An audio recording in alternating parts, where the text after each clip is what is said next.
Welcome back, Leveling Up Nation. It is your host. And I started out with actually losing everything is what allowed me to be able to gain even greater than I ever dreamt possible. Deal with the whole process of forgiveness and get the emotional freedom that they so desire and deserve. Welcome back, Leveling Up Nation. It is your host, Brigham Blackham. I'm so stoked to be here today. We're going to be talking about healing conversations, and who better than with a handful of my co-authors from the Heal to Be Healed #2 book, It's Time to Thrive. And this is going to be such a wonderful conversation. We've got multiple talking points for you. We're going to talk about healing. We're going to be talking about forgiveness, talking about loss and burnout, how all of these different things can be healed through your stories, through conversation. And this is going to be one of those things that you may be coming back to multiple times to hear how these frameworks can impact you. So grateful to have all of these wonderful people on today. We're going to bring them up one by one so you can get to know them. And I want you to imagine what it's like from their perspective to not just heal, but to figure out, how does this person really impact me through this conversation? We're going to help you understand why it's so important. We'll start with ladies. So we're going to bring Elizabeth on the stage today. I'm so grateful to have you on. Tell us a little bit about your background and what's your story? Thank you, Brigham. I'm so excited to be here. A little bit about my background is my story starts 25 years ago when I nearly lost my life after being severely injured in a car accident at the age of 14. I suffered a traumatic brain injury that caused me to lose absolutely everything. I felt empty, I felt unworthy, and I felt like a failure and was ashamed of who I was and thought I did everything wrong. It took me years being led by God, because it was His voice of hope on my heart that kept me going.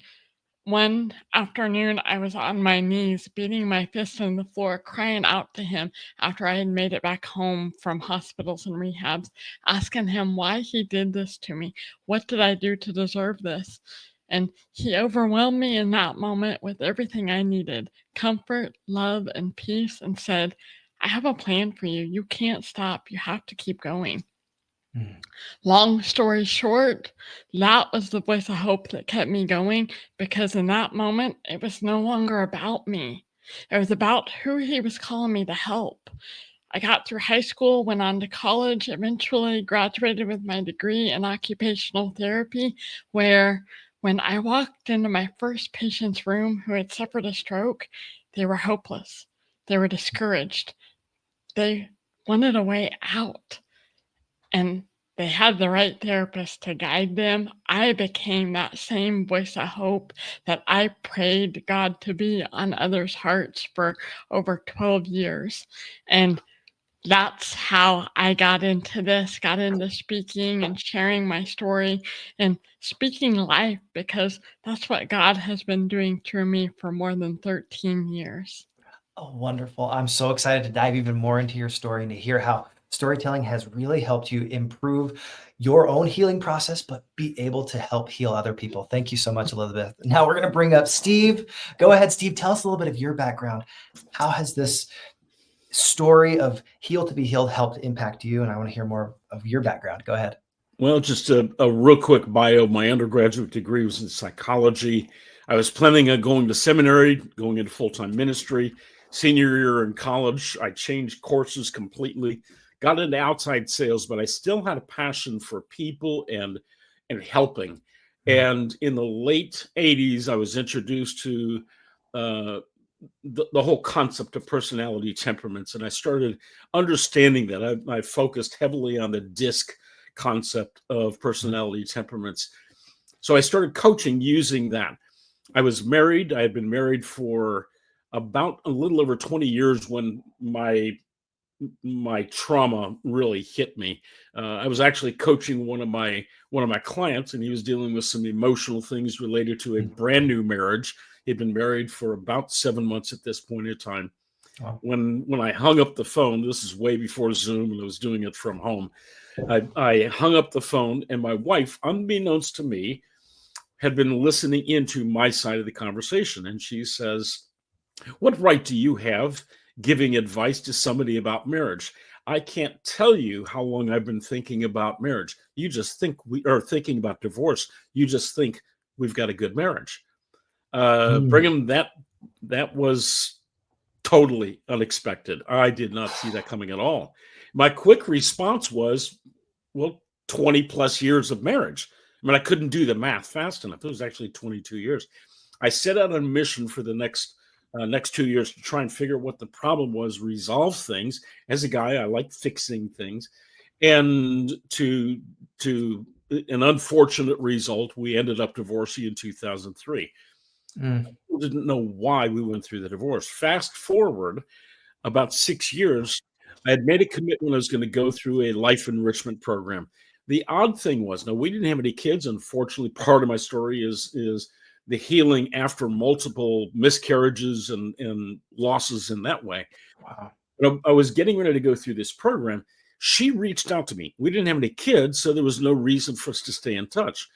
And she reached out for a crazy reason, and we started seeing each other over the next 3 or 4 weeks. The last week that we got together, she had invited me to her house for dinner one Thursday night. And I thought, single guy, free food, absolutely. Yeah. Game. And while we were sitting in her living room, she said, and I had told her ahead of time, honesty, transparency, truthfulness, the whole 9 yards. I'm not going to deal with anything other than that. And she says, well, you want honesty and transparency? Here goes. While we were married, I had 3 affairs. Mm. And she followed up with, wow, that wasn't as hard as I thought it was going to be. She promptly put her guilt on my shoulders. After 30 minutes of trying to justify and so forth, God took a 2x8, hit me upside the head, and said, it's time you leave. I was furious. Well, the crazy thing about this whole saga, the next night, that Friday night, I was starting this life enrichment program. They asked me a question on Friday night. Steve, tell us about a time that you felt like a victim. I looked at my arm as if I was looking at my watch, and I said, well, that would be about 24 hours ago. And I shared my story. The next morning, they said, Steve, tell us about a time that you felt rejected. I said, well, we're up to about 36 hours now.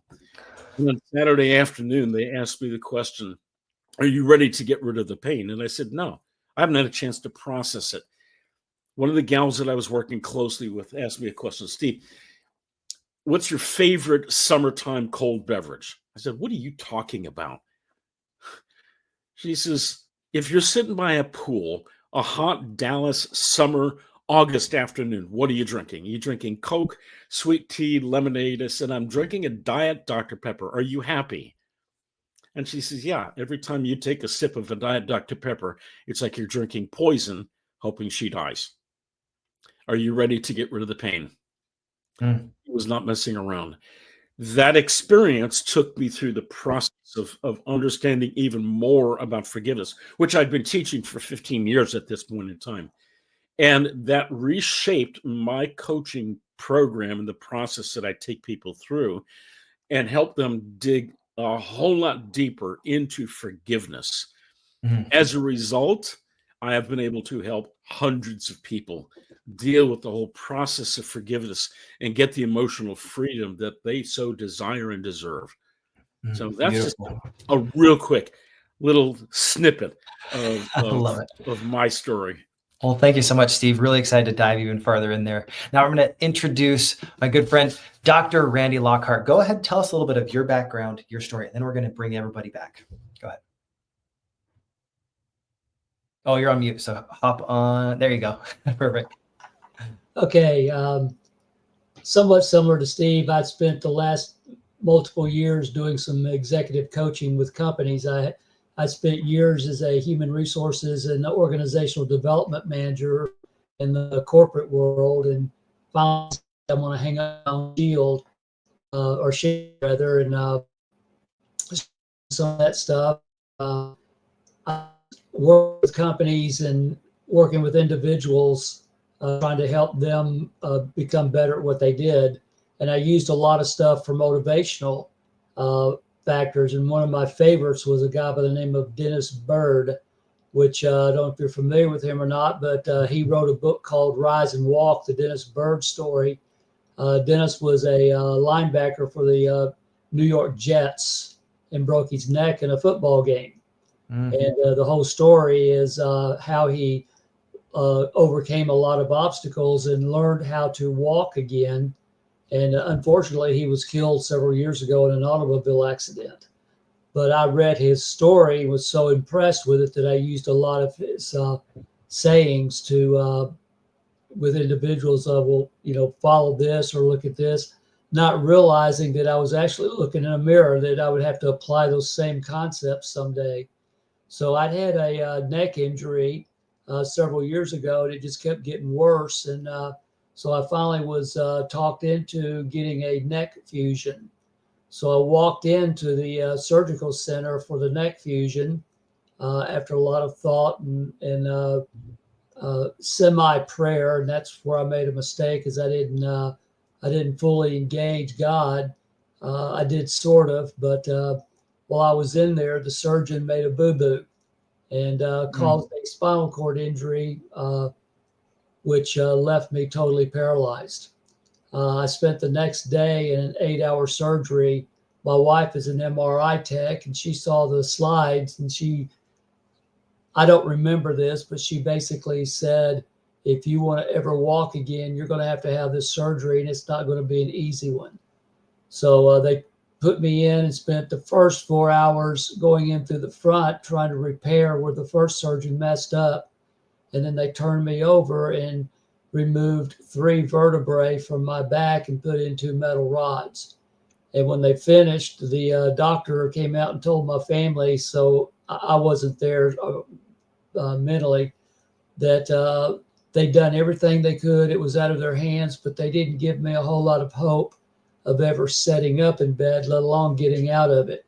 And said, quite frankly, they're very shocked that I even remained alive, because had the injury been just even slightly higher, I would have either died or I would definitely be in bed and on a ventilator for the remainder of my life. So when I finally came out of the anesthesiology, I could blink my eyes, I could chew, I could swallow, I could move my left index finger, and that was it. I could not turn my head, I couldn't lift an arm, nothing. And I could breathe on my own. So I spent 19 days in intensive care, and then I spent 3 weeks in a step-down rehab hospital. And then I spent the next almost 7 months in another rehab hospital where they kept telling me, you're not, we've got to teach you how to live the way you are now. And they set me down. They finally got me where I could operate a motorized wheelchair, and I hated it. And they would set me down at a table with videos of the fun things you can do with a wheelchair. And I finally got angry and I broke the laptop. And I said, get this away from me, because I'm not going to need it. I am going to walk. And they smiled and said, sure you are. But we have to work with you and teach you how to live with what you've got now. And I said, forget it. Either teach me how to walk or get me out of here. So we started working on some things, and my beautiful, lovely wife, I held onto her arm, and I literally walked out of the rehab center when I was discharged. So I've spent the last 2 years, I guess, working diligently to try and regain part of my life. I've learned how to drive again. I have to use special pedals.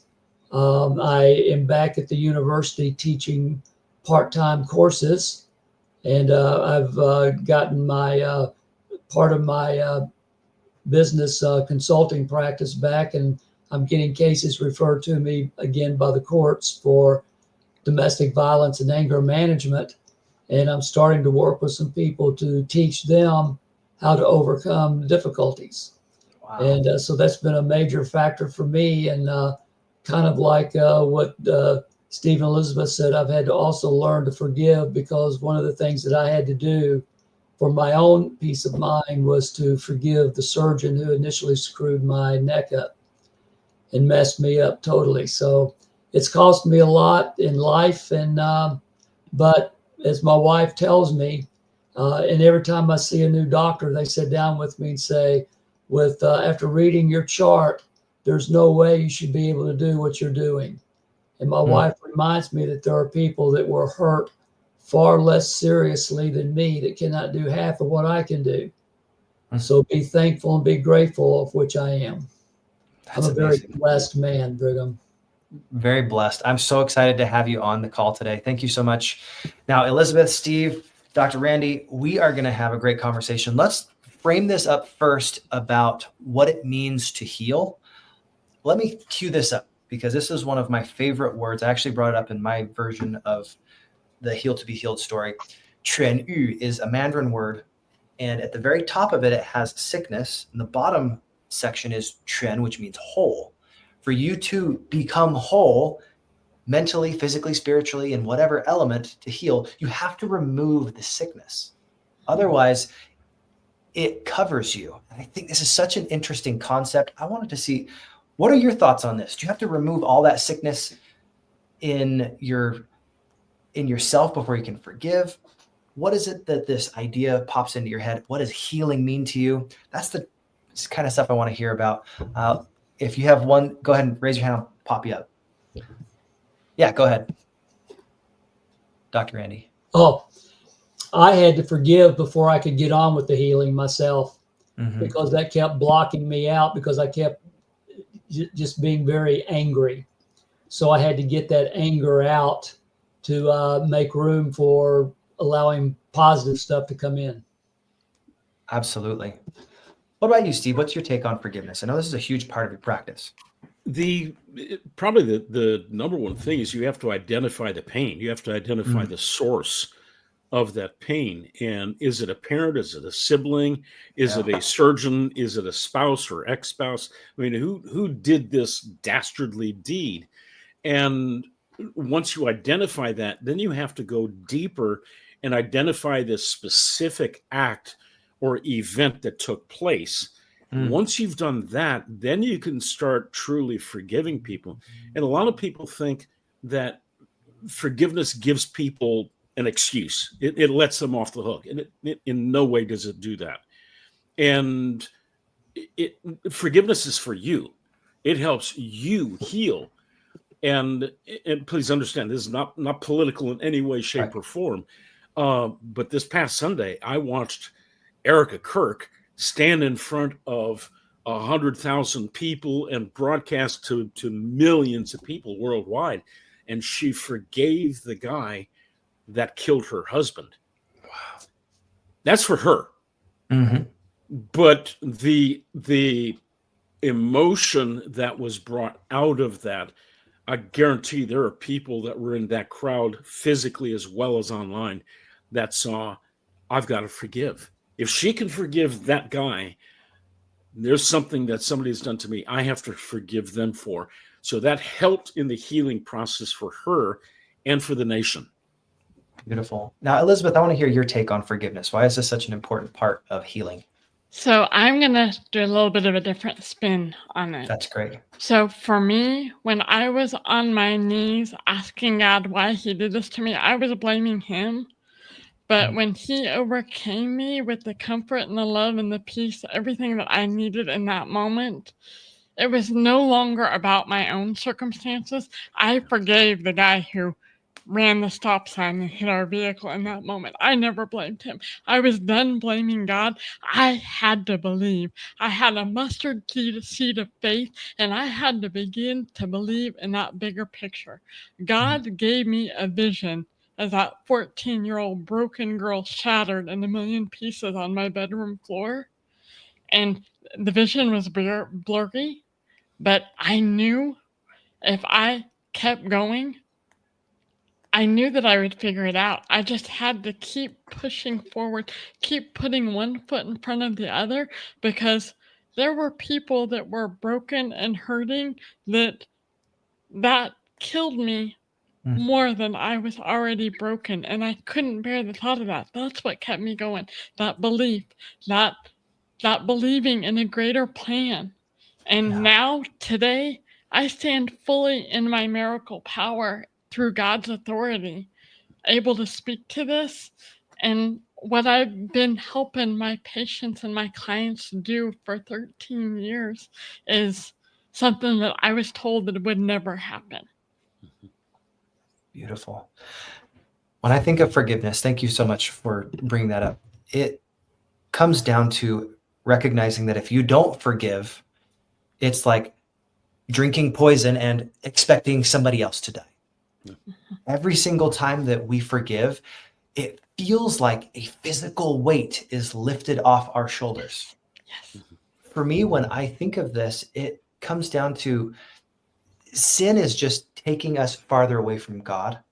And when we forgive, that is one of the things that we're commanded to do, because Christ actually did everything that he did so that we could receive that forgiveness.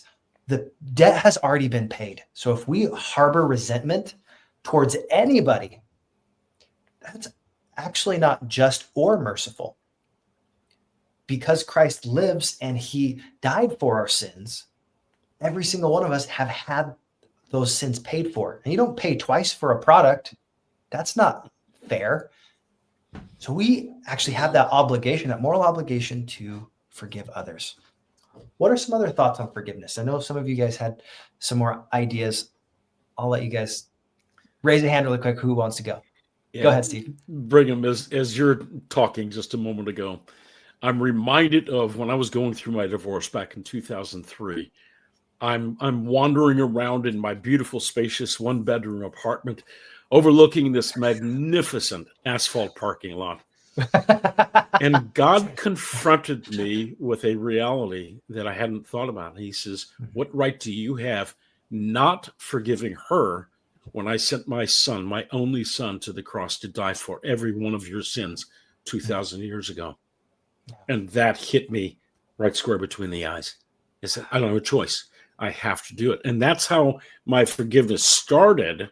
Mhm. But then 6 years later, I'm confronted with the reality of why the divorce took place in the first place. But so I started on this process, but recognizing I don't have the right to hold on to the unforgiveness when God has forgiven me for everything that I've done and will ever do. Beautiful. Any other thoughts on forgiveness before I move on to this next topic? I'm Forgive- totally blown away. Go ahead, Randy, and then we'll come to No, Elizabeth. that was I was talking about Steve. That just wow. For sure. And Go ahead, about Elizabeth.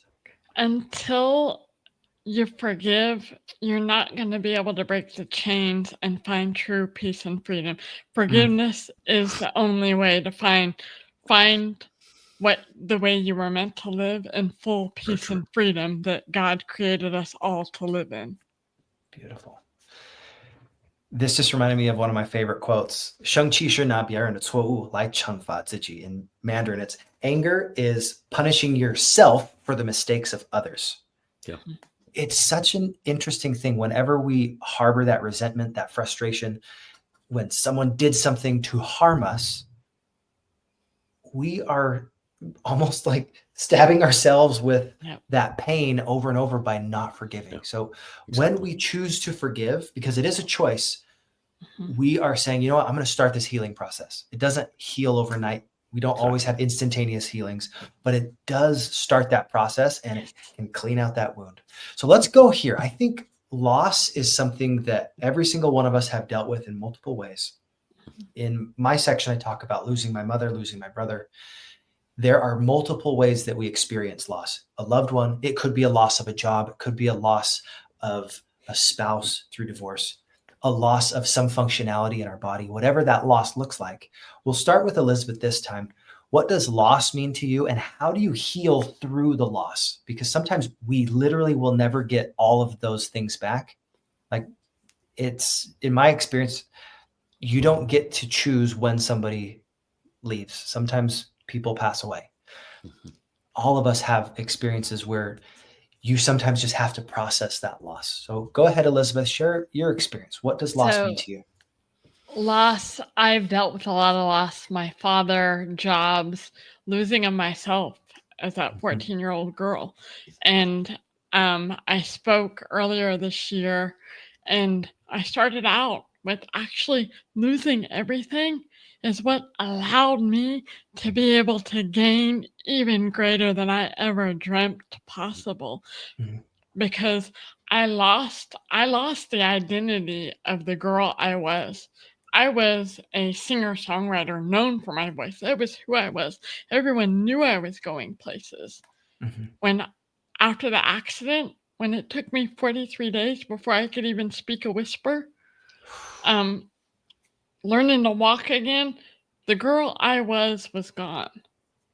But with me being willing to keep putting one foot in front of the other, to learn the strategies to get to the point where I can begin rediscovering who I was, getting down to the heart of who I was created to be.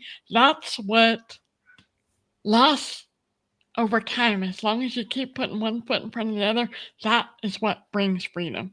You have to lose the worldly things to be able to gain greater.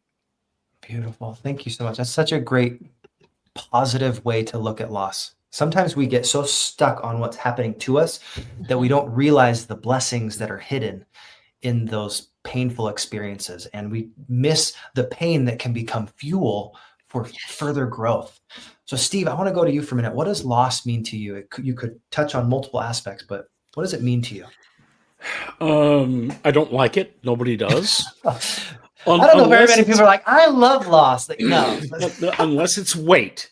Okay. I love losing weight. Anyway, before I went through the divorce, I used to ask God the question, why? Why me? Why did this happen? Why am I going through this? Why did it, etc. And I was fixated on why, which is a very self-centered way of thinking of things.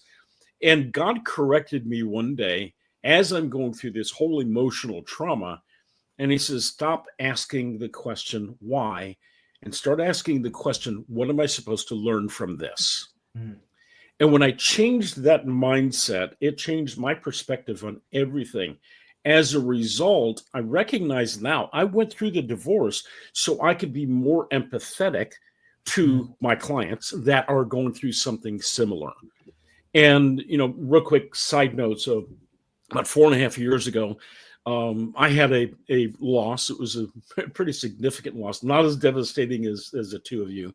But I jokingly say that I was skydiving to celebrate my 65th birthday when, in fact, I fell off a ladder and I broke my leg, not skydiving.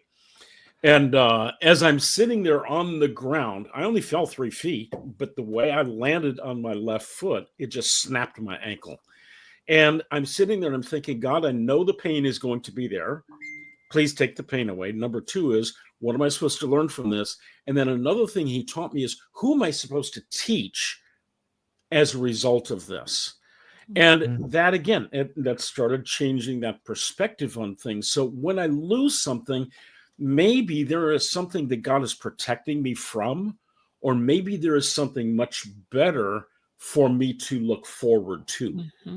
So when I lose something, okay, why am I losing this? And what do I have to look forward to? And God always reveals, sometimes not right away, but down the road, God reveals why we went through that loss and how it can impact other people in their lives and the things that they are dealing with.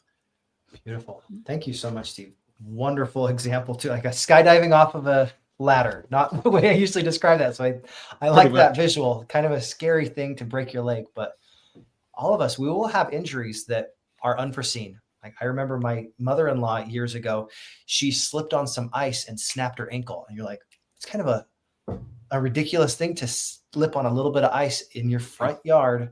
And we don't know when injuries will come. We don't know when things are going to have basically our feet sweep out from under us and we have to dust ourselves off and get up. But every single one of us will have to deal with loss at some point. So I want to go to you, Doctor, for just a moment, Dr. Randy, and share with us what your take on loss is. What are some of the ideas that come to your mind? Well, I lost a lot of my ability to get out. I'm a very energetic, not sit around person. So not being able to go out and do things in the yard, do things in the field. I can't go ride my motorcycle with all my buddies. In fact, my wife barricaded it in the garage so I can look at it, but I can't get to it. I can't go out in my boat and fish. I can't go mix and mingle and take the grandkids out and do things that I used to be able to do with them. So a lot of that is frustrating to me, and not being able to go and just spend time walking around. And when I would go visit companies, that was one of the key things that I would do is they would typically turn me loose and let me just mix and mingle with people, and I could sit down with them and tell them where some of their issues were. So the loss of just being able to have the movement, and then being able to sit down and listen to things that are being talked about and make notes. I can't write anymore. So that's extremely frustrating to me. You know, we go to church. I was always listening to what was being said, and I'd make notes in my Bible. I can't do that now. And they kind of frown on me if I take a tape recorder in and dictate my notes. So, you know, just being able to get out and mix and mingle with people, and some of the things that I used to do in the community. And we head up a Santa program over here where I'm going into my 37th year of doing this, where we take Santa Claus around to nursing homes, hospitals, elementary schools. And I partner with Bell Helicopter, and they furnish me helicopters to do that too. I can't get out and mix and mingle like I used to. I have to sit in a car and watch it all from afar. So a lot of my loss is, you know, those kinds of things. And as much as I've tried to let go of it, it still comes back and haunts me. And I have to sit down and look.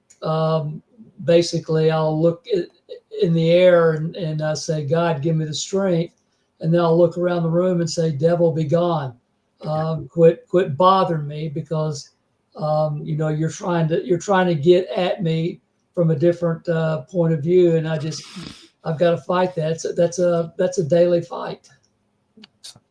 One of the things I'm hearing while you're going through all this is every single one of us at times, we will have some loss, and we will focus on the things that we can no longer do.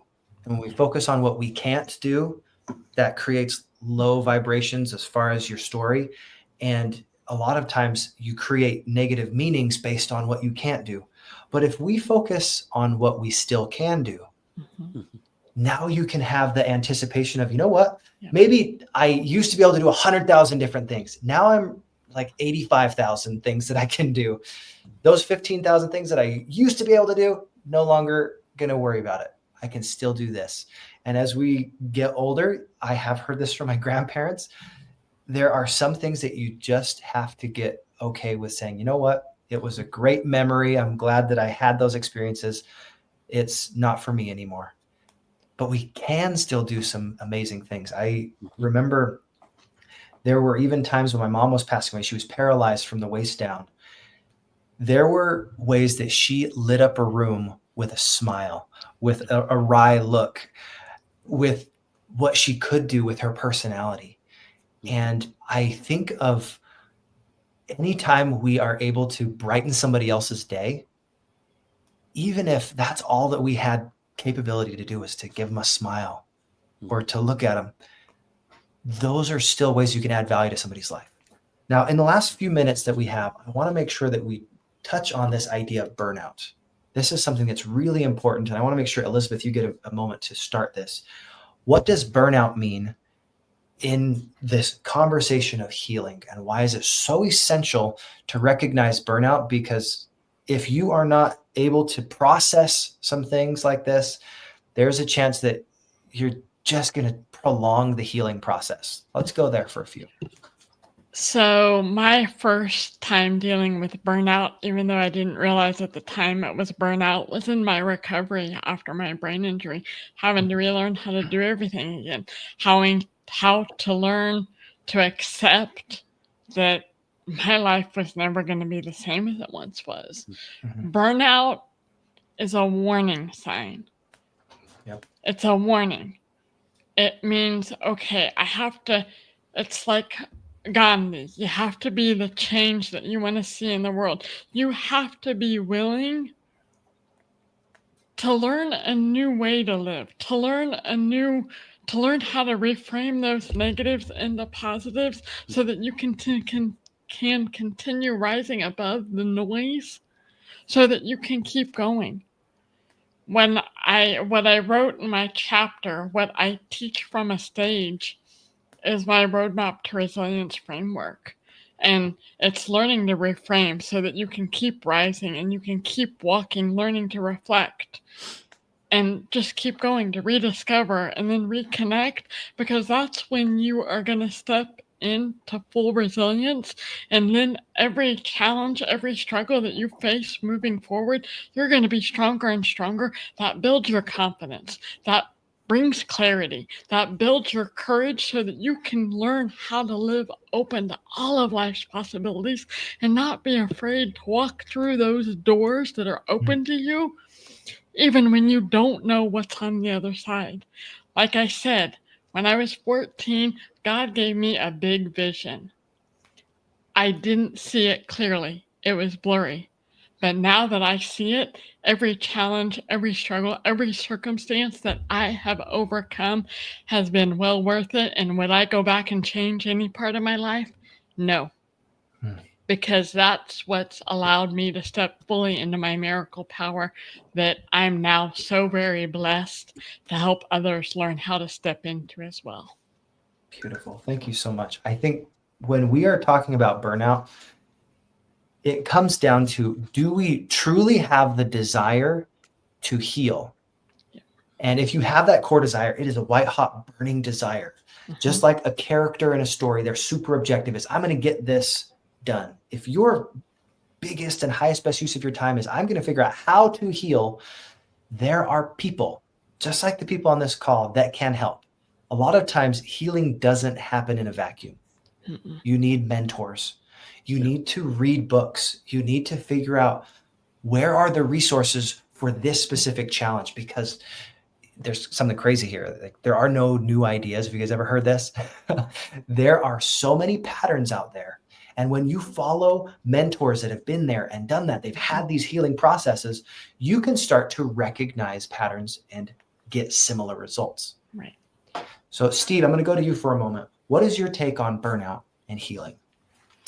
Burnout can be avoided. Mm-hmm. And I think one of the biggest challenges that I've seen over the years is I start to slip into burnout, and the people that I've worked with start to slip into burnout when they lose their focus. Mm. And if you don't have a solid grasp on what your why is, what is your purpose, you can be distracted with shiny objects over here. Okay. And those shiny objects take you away from your purpose.